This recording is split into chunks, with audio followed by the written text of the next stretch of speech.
বাসার জি sir, record হচ্ছে sir. হ্যাঁ, তাহলে আমরা জটিল বা মিশ্র বাক্যের সংজ্ঞার মধ্যে বেশ কয়েকটা কথা দেখেছি। একটি প্রধান বাক্যাংশ থাকতে হবে, অপ্রধান বাক্যাংশ এক ও হতে পারে, একের অধিক থাকতে পারে, সাপেক্ষ সর্বনাম দিয়ে যুক্ত করতে হবে এবং প্রধান বাক্যগুলো স্বাধীনভাবে অর্থ প্রকাশ করতে পারে, অপ্রধান বাক্যাংশগুলো প্রধান বাক্যেরই উপর নির্ভর করে। আর সমাপিকা ক্রিয়ার সংখ্যা অন্তত দুটো থাকতেই হবে, তার বেশি থাকলেও থাকতে পারে। আমরা এবার একটা উদাহরণ দিয়ে বোঝানোর চেষ্টা করছি। যে পরিশ্রম করে সেই সুখী হয়। তারপর দেখো এখানে দুটো ক্রিয়াপদ, একটা হলো করে আর একটা হলো হয়। এই দুটোই হলো কি সমাপিকা ক্রিয়া। তাহলে দুটো সমাপিকা ক্রিয়া অন্তত থাকতে হবে, তার প্রমাণ আমরা দেখলাম। এবার দেখো যে করে এটা একটা অংশ, সেই সুখী হয় এটা আরেকটা অংশ। যে পরিশ্রম করে এটা হলো প্রথম অংশ, এটা হলো অপ্রধান, আর সেই সুখী হয় এটাই হলো প্রধান।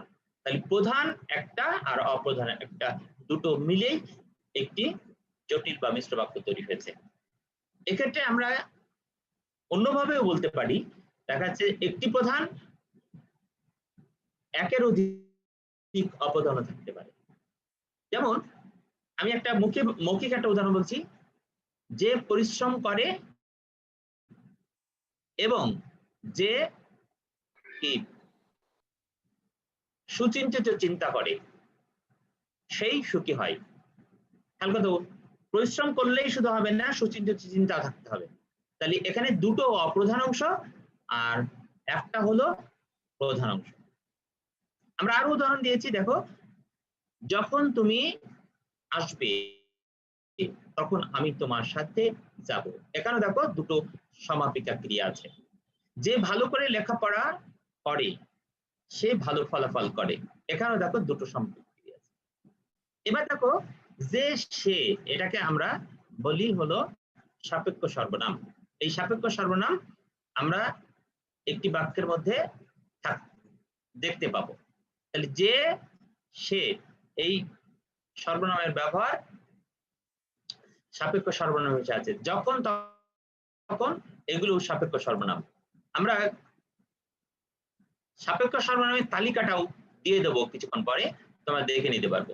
তাহলে যে সে এগুলো হচ্ছে সাপেক্ষ সর্বনাম, সুতরাং বাক্যগুলোতে আমরা সেগুলো দেখতে পাচ্ছি। তাহলে এই যে উদাহরণ দুটো দিলাম, তিনটা দিলাম, এখানে আমরা জটিল বা মিশ্র বাক্যের সংজ্ঞা আমরা বুঝতে পেরেছি কিনা, কথা বলো আমরা বুঝতে পেরেছি কিনা? জি স্যার, বুঝতে পেরেছি। এবার আমরা যাচ্ছি, আরেকটা বাক্য ছিল যৌগিক বাক্য। যৌগিক বাক্য কাকে বলে সেটা আমরা দেখব। আমরা এই যে সরল বাক্য বললাম বা আরেকটা বললাম জটিল বাক্য, এই সরল বাক্য হতে পারে অথবা জটিল বাক্য হতে পারে।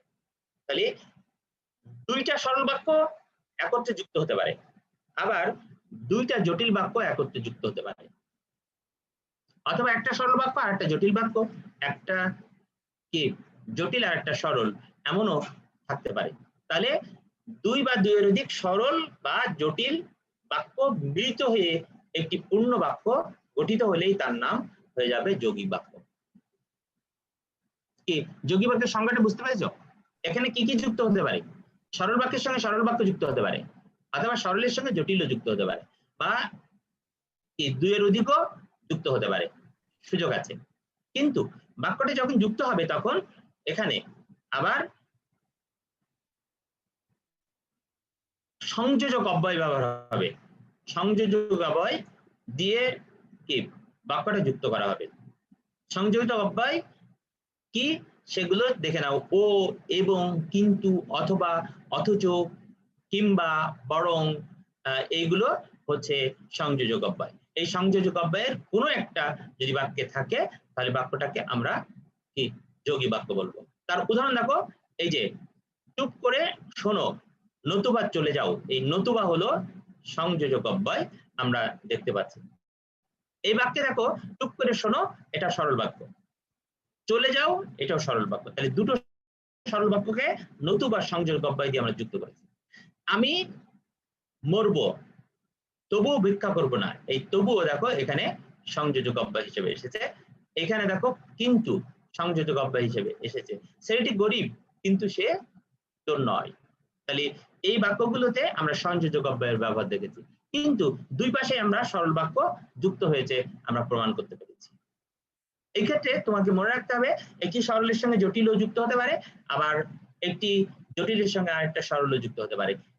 এর সিস্টেমেও কিন্তু বাক্য হতে পারে, সেটাও খেয়াল রাখতে হবে। আমি যে পর্যন্ত বলেছি তুমি বুঝতে পেরেছো কিনা? জি স্যার। আমরা কি আরেকবার পার্সেন্টেজ নেব?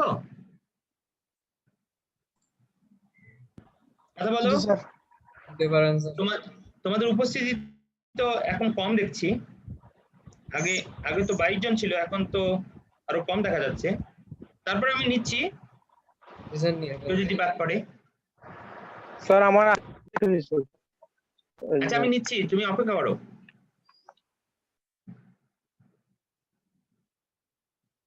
আমি পার্সেন্টেজ পুনরায় নিচ্ছি।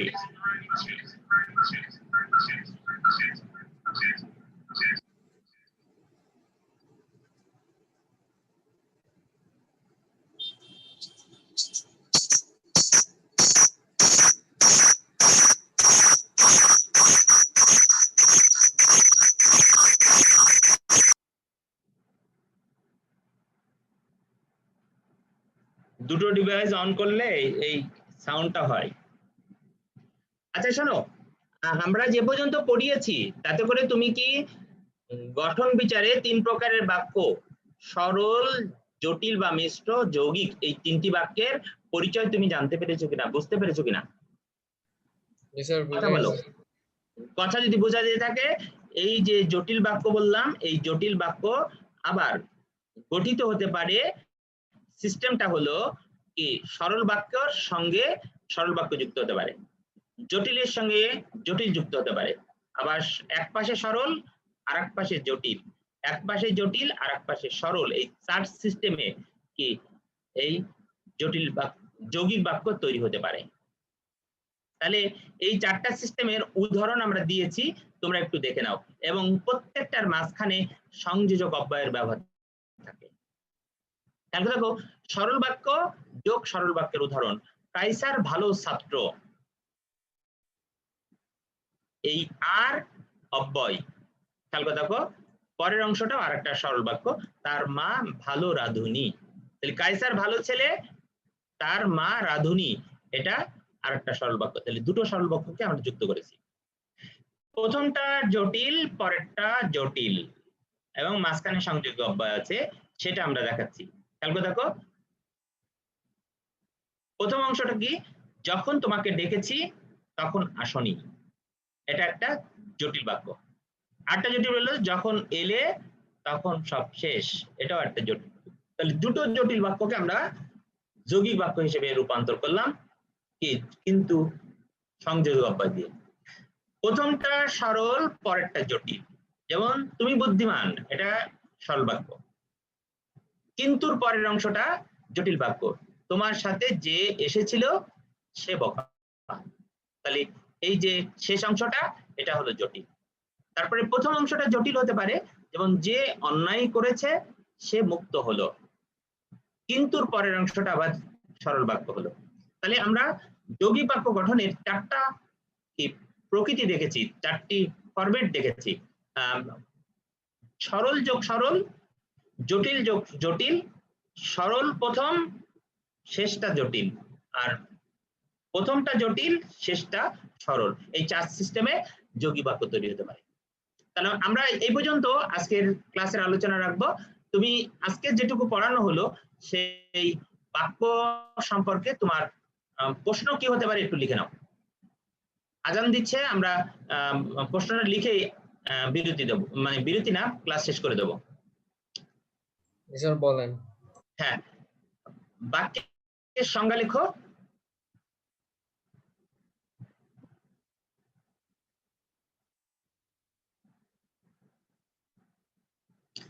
একটি সার্থক বাক্যের গুণাগুণ বর্ণনা করো।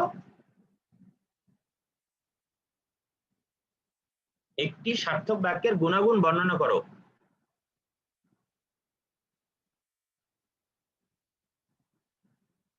এবং গঠন অনুযায়ী বাক্যের প্রকারভেদ আলোচনা করো। এটা হলো একটা প্রশ্ন। আজকের ক্লাসে দেখো এই প্রশ্নগুলোর আলোচনা আমরা করেছি, উত্তরগুলো আলোচনা করেছি। লিখতে পেরেছো? শেষ অংশটা লিখতে পেরেছো নাকি আবার বলতে হবে?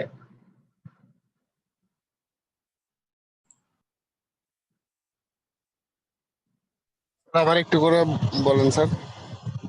বাক্যের সংজ্ঞা লিখো, একটি সার্থক বাক্যের গুণাগুণ বর্ণনা করো এবং গঠন অনুযায়ী বাক্যের প্রকারভেদ আলোচনা করো। হয়েছে? লেখা হয়েছে? কথা বলো। জি স্যার। জি, আজকের ক্লাসে কিন্তু এই প্রশ্নের উত্তর আমরা আলোচনা করেছি।